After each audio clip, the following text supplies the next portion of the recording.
On today's show, the Cleveland Cavaliers are 15-0. They beat the Charlotte Hornets thanks to big efforts from Evan Mobley, Darius Garland, Jerome, and Jarrett Allen, plus a zone defense that saved the day for the Cavs. We'll talk about all that and so much more on today's edition of Locked On Cavs.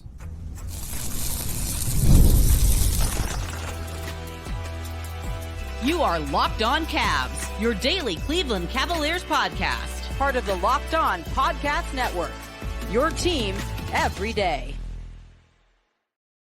What's up, everybody? My name is Danny Cunningham. You might know me from my time covering the Cleveland Cavaliers, places like my new Substack, The Inside Shot, Cleveland Magazine, 92.3 The Fan, number of other stops along the way. I want to say thank you to you for making Locked On Cavs your first listen today and every day. You can find the show anywhere you get your podcasts, Apple, Spotify, anywhere else. Make sure you give us a 5-star rating. Leave us a nice review. Be a friend. Tell a friend about the Locked On Cavs podcast. Make sure you're subscribed. Make sure they're subscribed as well. Also, the show is available on YouTube. If you're watching this video right now, do me a favor, hit that thumbs up button for me, click subscribe, and hit that notification bell so you don't miss the latest Locked On Cavs content. Proud part of the Locked On Podcast Network, your team every day. Today's show, of course, is brought to you by FanDuel. You can start the season with a big return on FanDuel. New customers can place a $5 bet and you'll get started with $150 in bonus bets if your first $5 bet wins. Visit FanDuel.com to get started today. Also need to let you know about Locked On Cavs now having a newsletter. Introducing the Locked On Cavs daily newsletter, your one stop for ultimate team and league coverage delivered right to your inbox. Sign up for free now at LockedOnDaily.com. That's LockedOnDaily.com and start your day with the all-new free Locked On Cavs newsletter. The Cleveland Cavaliers beat the Charlotte Hornets 128-114 Sunday night at Rocket Mortgage Fieldhouse. Cavs are now 15-0, an incredibly impressive start. I thought that there were certainly impressive moments in this game. Donovan Mitchell did not play. First game of the year that Mitchell has missed for the Cavs. He was out for resting purposes. Kenny Atkinson was asked about this prior to the game, and he made it sound as if this was something that had been planned for a while. With the way the schedule has shaken out, as the Cavs being a team that has not had back-to-back days off yet. They've played a lot of games in not a ton of games. I believe this was 15 games in 26 days, if I'm not mistaken. I haven't done the math on that lately, and I forgot what it was before. I think it was 14 and 24, so I think this makes 15 and 26. But that was the plan, and the Cavs had guys step up. Jerome was awesome, and I thought that was one of the biggest stories from the game on Sunday night. Ty slid into the starting five in replace of Donovan Mitchell. And Kenny said part of it was rewarding Ty for the way that he's played so far this season, where he's been really a key to the Cavs' success off the bench. It feels like almost every night, or at least every other night, Ty is somebody that is making a play that helps the Cavs win basketball games. So this was a little bit of a reward for him, but it was also a way to take the pressure off Darius Garland by having another guy in the starting lineup that's a ball handler that they trust to operate the offense. And that's part of the schematic reasons for it. And Ty rewarded the Cavs with a really good performance on Sunday night. He had 24 points, he had 8 assists. This was the best game statistically that Jerome has had in his NBA career. He tied his career high in points. He tied his career high in assists. Those two things did not come in the same game before. This was the best game Jerome has ever played. Now, of course, he wasn't the only member of the Cavs to have a really good game on Sunday night. I thought Evan Mobley was awesome in this win over Charlotte. And Charlotte is not a team right now that is overly big. They don't have a ton of size. And I thought the Cavs took advantage of that certainly early. Mobley, I think, had 10 points in the first quarter. He made a three-pointer. He made 2 threes on the night. I believe he was 9 of 12 from the floor. This was a really good game from him. He did have 4 turnovers, which is something that the Cavs as a whole need to cut down on. I believe they had 20 turnovers for the game, which led to Charlotte taking almost 30 more field goal attempts than the Cavs did. So that is something to watch out for. But Mobley plays with an aggressiveness offensively, and I think a ferocity too that we haven't seen before. If you watch Evan Mobley, the number of times that he's finishing through contact is so much different than anything we had seen from Evan Mobley in the first few years of his career. He's obviously been good, but the way that he's finished through contact at the rim The way that he's putting his shoulder into guys' chests. Like Evan got called for an offensive foul, and I think part of it was Grant Williams embellished a little bit. But he put his shoulder into Grant's chest, and Grant fell down. And I don't think that's the type of thing that you can be mad at. I wouldn't so much rather have Evan get called for that and have that type of aggressive foul, but it's because he's being physical, because he knows he can out-muscle guys in a way that I don't think he was capable of doing before. So seeing that, I actually think is an encouraging sign. But around the rim, he finishes through so much more contact. When he dunks the basketball, his dunks come with a ferocity that I don't think he had before. Not all of them, but I think that they're just like meaner dunks, right? And that I think it speaks to him being so much more aggressive as a basketball player. And I think that has been a big reason why this Cavs team has taken off the way they have taken off offensively. And part of the thing I was curious to see on Sunday night was what was Evan going to look like coming off of a game where in Philadelphia last Wednesday very clearly didn't look right. He was questionable with an illness. He played through it, but I didn't think he looked like Evan Mobley. Then on Friday against Chicago, didn't play because of the illness. Was on the injury report with it tonight, was probable, and Kenny was willing to give away before the game when somebody asked him, was not me, when somebody asked him whether or not Evan was going to be able to play, he was fine giving that away. So that is something that, okay, we're going to see what he looks like. And he came out, he was awesome. He was awesome early, even though, and I do think part of it was too, most of the time, Evan has seen minutes with Donovan Mitchell this year, where last year, Evan, I thought, played much more with Darius Garland. Those two were kind of paired. This year, he's been paired with Donovan Mitchell more. So there were times when Evan could really be the focal point offensively. And I thought he took advantage of those moments pretty well on Sunday night. I'd like to see him have more than 12 shot attempts. I think a lot of that is the Cavs just turn the ball over a little bit too frequently on Sunday. But I think his aggressiveness level is kind of where it needs to be. And I think that coming off of this illness, seeing him bounce back immediately with a really strong performance is definitely an encouraging thing to see. He was one of 3 guys in the Cavs starting lineup to have a double-double. They had 4 guys score 20 or more points. Evan, Ty, Darius Garland, Jarrett Allen all did. And then Garland, and Allen all had double-doubles. Darius, I thought, was really good again on Sunday night. Darius is putting together a really, really impressive campaign so far. We're 15 games in. So it's too early to make all-star declarations. It's too early to say, oh, this guy's going to be all NBA or this guy's going to be in the running for this award. But if Darius Garland continues to play that he has had so far this season, he, 1, is going to be an all-star, and 2, he's going to be somebody that's not just an all-star, but is talked about as a potential all-NBA candidate. And I have held that stock for a very long time. I remember once upon a time, long before I was hosting this podcast, I was a guest on this podcast. And I was a guest on this podcast. We talked about Darius Garland. I was on with Chris. And one of the things, like, I thought this was before they traded for Donovan Mitchell. I thought Darius Garland had all NBA potential. And then when they traded for Mitchell, I thought that went away just because he wouldn't have the opportunity. But what we're seeing from Darius is so impressive in so many facets, where he is taking care of the basketball, I think, at a much better level than he was last year. He's making the right play over and over and over again. He's shooting the heck out of the basketball. He's finishing at the rim so much better than he did last year. I don't know, and I've not watched every game of every team all season long, so forgive me. But I don't know of another player in the NBA who's like an established veteran that is more improved from what they were last year. I'm not saying Darius is going to win Most Improved Award. I think this would be more of a comeback player of the year type situation. But think about what Darius was last year as a basketball player. And then think about what Darius has been this year as a basketball player. I don't know that there is a bigger difference from a veteran player in the entire NBA than what we're seeing in Darius Garland. Because he was somebody that, because of a multitude of things, was not very good last season. And now he is somebody that looks like an all-star starter. He's somebody that looks like an all-NBA candidate. He's somebody that looks like a true star player again. that is one of the biggest boosts that the Cavs could possibly have had.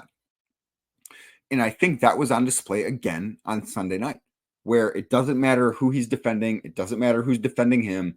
He's going to get his way every time. He's going to get to the basket. He's had, I think, a tremendous season finishing around the rim. He's shooting lights out from beyond the arc. He's doing everything, and he's doing it all at a high level. I will say the one concern with him right now, I do think his back is a little bit of an issue. There were times during the game on Sunday where it looked like he was laboring a little bit, getting up and down the court. Like you could almost tell his back was tightening up. He did go back to the locker room at some point, or at least in the tunnel at some point, and he finished the game. He was asked about it after the game, and Kenny Atkinson acknowledged, you know what, he is dealing with a little bit of something. It's kind of a wear and tear thing. So certainly have to hope that that is not that big of a deal. But that's a lot of stuff that I thought was really, really good from Garland, from Mobley, Ty Jerome, just the Cavs as a whole on Sunday as they move to 15-0. One other thing that I need to talk about is what this team looked like defensively and what made them look really good defensively down the stretch of this one. We'll talk about that next right here on Locked On Cavs. Today's episode of Locked On Cavs is brought to you by BetterHelp. November is the month of giving thanks. It is the month of gratitude, and there are probably a number of things in your life that you're thankful for. I know I'm thankful for a lot in my life. I would imagine you're thankful for quite a bit in your life. Maybe it's your parents or your family or your work situation. I don't know. You might have a lot to be thankful for. I know I certainly do. There's one thing, though, that we should all be thankful for that we don't necessarily mention when it comes time to say those things. And that thing is ourselves, right? Like when you list all the things you're thankful for, all the people you're thankful for, never do you say, and I'm thankful for me. Well, maybe you should start, because you deserve to be thankful for yourself, because you do a lot for yourself. It can be really difficult in today's world to make sense of everything that's going on. And sometimes you have to take the time and be thankful for yourself. And a great way to do that could be by starting therapy. Therapy can help you ground yourself and realize just how thankful for yourself you are. Thinking of starting therapy, give BetterHelp a try. It is entirely online. It's designed to be convenient, flexible, and suited to your schedule. 3 things I think are very important. Just go on, fill out a brief questionnaire, and get matched with a licensed therapist. And you can switch therapists at any time for no additional charge. So let the gratitude flow with BetterHelp. Visit BetterHelp.com/LockedOnNBA today to get 10% off your first month. That's BetterHelp, HELP.com/LockedOnNBA, LOCKEDONNBA to get 10% off your first month. Again, head on over to BetterHelp.com/LockedOnNBA. Thank you again for making Locked On Cavs your first listen today and every day. You can find this show anywhere you get your podcast, Apple, Spotify, anywhere else. Drop us a 5-star rating and be a friend. Tell a friend about Locked On Cavs. Make sure you're subscribed. Make sure they are subscribed. The show is also available on YouTube. Just search Locked On Cavs. Make sure you hit that notification bell too, along with the thumbs up and the subscribe. But there's a second episode of Locked On Cavs coming later today. Going to be previewing the week ahead. So make sure you hit that notification bell so you know exactly when that episode's going live on YouTube. So in Sunday's game, the Cavs, a trend continued with the Cavs defensively, where they have not defended the 3-pointer very well over the last couple of weeks. In that time, they are second last in 3-point field goal percentage by their opponents. Opponents are shooting just over 40% from deep over like the Cavs' last 8 games. So it's a little bit more than, I think, just a blip at this point. Like it might be something to be seriously worried about. And the Hornets shot a ton of threes on Sunday night. I believe they shot right around 40%. I don't have the final box in front of me right now, but the Hornets shot a ton of threes. They were a team that wanted to get it up. And part of that is on the second out of a back-to-back, like Charlotte was, trying to get up a lot of threes can be a way to stay in a game against a team that, let's face it, you're not as talented as. The Cavs are a much more talented team than the Charlotte Hornets, but that can be an equalizer. That can be something that says, okay, hey, we don't have we don't have the firepower to stick with this team, but 3 points is worth more than 2 points. And the Cavs right now don't shoot a ton of threes. They really don't get as many threes up as I think they should. The Hornets shot 52 of them.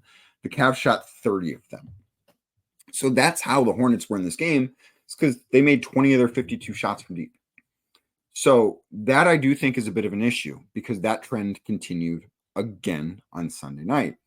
Defensively, the Cavs also, again, had a poor third quarter where they came out great, which I think has been a very consistent thing. The Cavs are leading the NBA in points scored per game in the first quarter. They're scoring right around 34 points per first quarter, which is a really good place to be. They have the highest net rating in first quarters in the NBA. This team has, for the most part, started out games really well. But the third quarter has been a much different story for them. They've just not been very good. How many times have we seen teams just go out and have great third quarters against the Cavs? It feels like it's something that happens far too frequently. Well, it happened again on Sunday as the Hornets put up 40 points in the third quarter. They outscored the Cavs, I think, by 11 in that quarter, 10 or 11. And they made what was at one point a 15-point Cavs lead a 3-point lead going into the fourth quarter, which was a problem when you consider some injury things that are starting to mount. And I'll talk about that coming up in a little bit. But the Cavs went to a zone defense in the fourth quarter as a way to combat what Charlotte was doing offensively because the Cavs couldn't stop them. Kenny Atkinson talked after the game about how they tried a couple of different man-to-man coverages and none of it worked. So they went to a zone defense in the fourth quarter because that was kind of what they had to resort to stop this team. And I do think the Cavs play, I don't have the numbers in front of me. I'm working on trying to get them. I do think the Cavs play more zone defense than most teams in the NBA. I don't know that they play the most zone defense in the NBA, but I do think we've seen Kenny Atkinson and his coaching staff get creative defensively with some coverages at times. Like, for instance, there was a possession against Philadelphia on Wednesday where they played a box and one defense, and Karis LeVert was tasked with chasing around Jared McCain. They've done that a couple of times throughout this year. So they've tried those types of things, but I think that Sunday was the most extended run that we've seen a zone defense get. And part of it was the Hornets were able to get into the paint far too often, and that was leading to a lot of open three-pointers. And that is something that created them being, that's why they were able to make a run in the third quarter, because they had an awesome third quarter, made a ton of shots, scored a ton of points. And then in the fourth quarter, the Hornets only scored 15 points. That was the biggest difference there, is that they went to a zone defense late, and the Hornets were outscored in the fourth quarter 15 to 26. That's where the Cavs outscored them by 11. That's why they won this game. And the most interesting thing about the zone that they ran, which was a 2-3 zone, was that the guys gave credit to Max Strus after the game. Jarrett Allen was at the podium. Evan Mobley was at the podium. Darius Garland was at the podium. And they pointed to Max Strus as the guy that actually put this in. Like, Kenny let Max Strus coach a drill, and they put in this zone defense. And I don't know if it's a zone that the Miami Heat used to run. I don't know where this zone came from or how Max was the one that ended up putting it in. But I do think it's a really cool thing that, one, it worked, and it led the Cavs to a win. I think it was a big reason why they won. And two, it speaks to the collaboration between this roster and the coaching staff.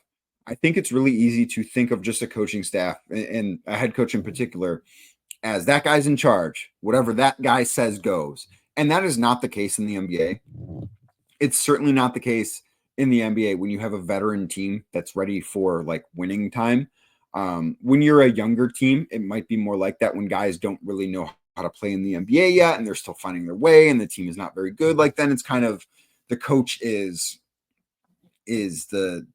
most of the say, if not all of the say. But the Cavs are clearly not in that situation. So I do think it's cool that it speaks to the collaboration Kenny is willing to have with this roster as far as how things go on the court. And, Kenny mentioned it's not just on offense or defense that they do this. Like you said, they went to a set that was not one of Kenny's sets in the game. I think on Friday night, like a set play from the elbow that the Cavs had run previously, I would assume under JB Bickerstaff, that they brought back to run against Chicago, and he's fine with it. He says that he gives them options in huddles and kind of lets them pick what they want to do. And obviously when you're 15-0, everything is working.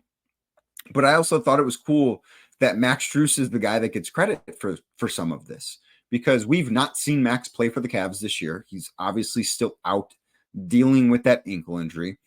I would be very surprised if he plays before the month of December, but it is cool to see that he's still finding a way to make an impact, and he's still thought of as, because when you're just watching these games on TV, or if you're like me where you're just covering the team, and occasionally I will see Max doing rehab at the practice facility, but guys that are injured can kind of be out of sight, out of mind. And I don't know that guys that are injured always necessarily feel like they're a part of what's going on right now. They don't always necessarily feel like they're part of the team. They can almost be off on their own island trying to rehab. And then when they reappear, it's like, oh, you're on the team. And Max getting credit for this speaks that he's still part of what's going on. And I think that is a really, really good sign for when he gets back from this ankle injury, because I do still think Max Strus is going to make a big impact on this team. And I think we saw it even a little bit on Sunday night, even though hasn't bounced the basketball, hasn't made a shot, hasn't done anything on the court. I thought this was cool that he got credit for that. There were a couple more injuries on Sunday night that could have some negative effects for the Cavs. We're going to talk about Dean Wade. We're going to talk about Isaac Okoro, as they both left the game against the Hornets with injuries, next, right here on Locked On Cavs. Today's show is brought to you by FanDuel Sportsbook. FanDuel is, of course, America's #1 sportsbook. I've been telling you about that for quite a while now, because FanDuel is the best. It's America's #1 sportsbook for a reason. And one of those reasons right now is if you're a new customer to FanDuel, you bet $5. That $5 bet wins, you get $150 in bonus bets back. That sounds like a great deal. That sounds like a reason why FanDuel should be your #1 sportsbook. And right now, they've got everything you need if you want to bet on the NBA, the NFL, the NHL, everything going on. FanDuel has it. One of the things that FanDuel has in the NBA is the NBA Cup. The Cavs' next game that they'll play is an NBA Cup game in Boston Tuesday nights. The Cavs are plus 650 to win the NBA Cup. They're the second favorite behind the New York Knicks. Why? Why are the Knicks the favorites? Well, part of it is I think New York is in an easier group, having Philadelphia in it as the second best team, despite the fact that they're 2-12 or whatever they are, 2-10. That helps, but they've also played 2 games. So if the Cavs go out and they beat the Celtics on Tuesday night, those NBA Cup odds, instead of being plus 650, they're probably going to be around plus 475-ish. So maybe you want to jump on that now. Well, FanDuel is the place to go if you want to do this. And plus, if you're a new customer, you make a $5 bet, you can get $150 back in bonus bets if that first $5 bet wins. So get started with that. Just head on over to FanDuel.com today to join. That's FanDuel.com today. Head on over, FanDuel.com. Never waste a hunch and make every moment more with FanDuel, an official sportsbook partner of the NFL. Thank you again for making Locked On Cavs your first listen today and every day. You can find the show anywhere you get your podcasts, Apple, Spotify, anywhere else. Drop us a 5-star rating, leave a nice review, be a friend, tell a friend about Locked On Cavs. Make sure you're subscribed. Make sure they're subscribed as well. So Dean Wade left the game for the Cavs in the third quarter, I believe it was, on Sunday night. He was near the basket, jumped up, came down on somebody's foot, rolled his left ankle. He was in the locker room after the game, and he was walking a little bit gingerly. I think that's a fair way to put it. I don't know how much time Dean Wade is going to miss, but consider, just after seeing him walk, I would be surprised if he plays on Tuesday in Boston. I would never say never. I don't know. I don't know how Dean recovers, but with with how that ankle injury looked, it wasn't the worst looking ankle roll I've ever seen. But that paired with the way that he was walking through the locker room, just kind of reading between the lines here, I would be surprised if Dean Wade plays on Tuesday night in Boston. Isaac Okoro also left the game with an ankle injury. This happened at the end of the first half. He came out and tried to warm up at halftime, and then he did not start the second half. He went back into the Cavs locker room with one of the Cavs trainers, did not return. Ankle injury for him as well. I didn't see this play, so I don't know exactly how bad it was.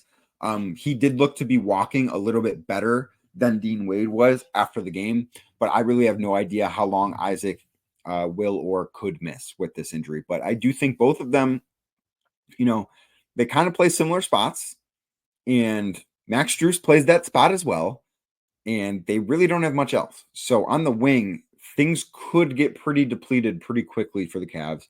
That is not a great sign going into Boston, considering exactly how Boston is built, right? Like, you've got Jason Tatum to worry about. You've got Jaylen Brown to worry about. That could be really tough if they don't have Dean Wade and Isaac Okoro on Tuesday night. We'll see what happens. My guess is that there's a better chance Isaac Okoro is ready to go than Dean Wade. That's just a guess. Don't hold me to that. But that would be my guess. NBA Cup is important. I think the Cavs care about it. I think they are treating it as something that is important. I think that when the Cavs made the plan for Donovan Mitchell's rest schedule, which obviously Sunday night was part of, I don't think it's a coincidence that they pick a game sandwiched in between two NBA Cup games for him to rest. When you look at the schedule the Cavs have had, where they played so many games and not had a lot of days off, they've not had back-to-back days off yet. I don't think this was a coincidence. Tuesday night's game, going to be a big one.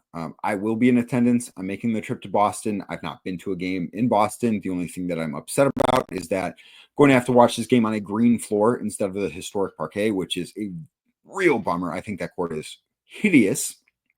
But very, very excited about that. So I will have a podcast from Boston on Tuesday night after the Cavs take on the Celtics. Very excited to go on my first road trip of the season. I would like to try and do this about once a month, but we will see what happens. So Cavs, Celtics, Tuesday night. I will be back not only later today, got the Cavs whip around coming back, going to talk to John Corrales, who covers the Celtics, Jake Madison, covers the Pelicans, and Sean Woodley, who covers the Raptors, the Cavs' three opponents this week. Look for that coming up a little bit later today in your feeds, wherever you get your podcast, and on YouTube as well. Also, we'll be back tomorrow. I'm going to take a little bit of a deeper dive. Cavs Celtics is a big game, the biggest one the Cavs have had. I want to take a little bit of a deeper dive as far as what the Cavs need to do to win this game. So keep an eye out for that on Tuesday morning as well. But thank you again for making Locked On Cavs your first listen today and every day. Like I said earlier, you can find the show anywhere you get your podcasts, Apple, Spotify, anywhere else. Drop us a 5-star rating, leave us a nice review, be a friend, tell a friend about Locked On Cavs. Also, if you're watching on YouTube, do me a favor, hit that thumbs up button for me, click subscribe, and hit the notification bell so you don't miss the latest Locked On Cavs content. I will talk to you a little bit later about the 15-0 Cleveland Cavaliers.